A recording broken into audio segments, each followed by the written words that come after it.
शाम में जारी लड़ाई में सिर्फ एक हफ्ते में 2,80,000 अफराद बेघर हो चुके हैं।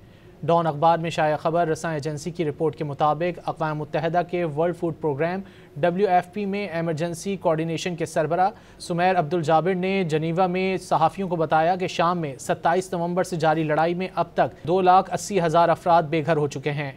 उनमें वो लोग शामिल नहीं जो हालिया कशीदगी के दौरान लबनान से नकल मकानी करके शाम आए हैं। वर्ल्ड फूड प्रोग्राम ने खबरदार किया है कि शाम में हालिया बेघर होने वालों की तादाद 13 साल कबल यहाँ होने वाली खाना जंगी के बाद सबसे ज़्यादा है।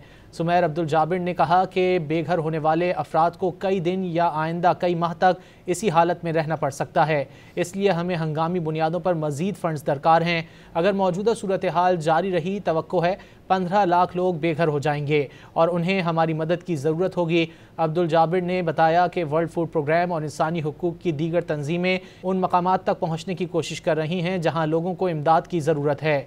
इस ज़िम्न में हम महफूज रास्ते बनाने के लिए काम कर रहे हैं। वाज़ेह रहे कि गुज़िश्ता रोज़ बागी ग्रुप के सरबरा अबू मोहम्मद अल जौलानी ने कहा था कि उनका मकसद बशारुल असद का तख्ता उलटना है। CNN को इंटरव्यू देते हुए उन्होंने कहा कि जब हमारे इनकलाब के मकासद की बात की जाए तो वाज़ेह है कि हम शामी सदर बशारुल असद की हुकूमत को ख़त्म करने आए हैं। इससे कबल जंगजुओं का कहना था कि वो शुमाल मशरक़ी शाम पर कब्ज़ा कर चुके हैं और अब उनका रुख मशरक़ी इलाकों की जानिब है जहाँ से शामी फ़ौज के अहलकार निकल कर जा चुके हैं। शाम में इंसानी हुकूक के मुबस्सिर ग्रुप SOHR के मुताबिक शाम की फ़ौज और उसके इत्तेहादी अचानक सूबे दिरा युज़ोर से दस्तबरदार हो गए हैं। मुबस्सिर ग्रुप का कहना है कि बशारुल असद की अफवाज की जनूबी इलाकों पर भी गिरफ्त ढीली हुई है और सूबे दरआ में मुसल्लह ग्रोहों ने उर्दन के साथ नसर जाबिर की सरहदी गुजरगाह और उसके साथ साथ करीबी चौकियों और कस्बों पर भी कंट्रोल हासिल कर लिया है।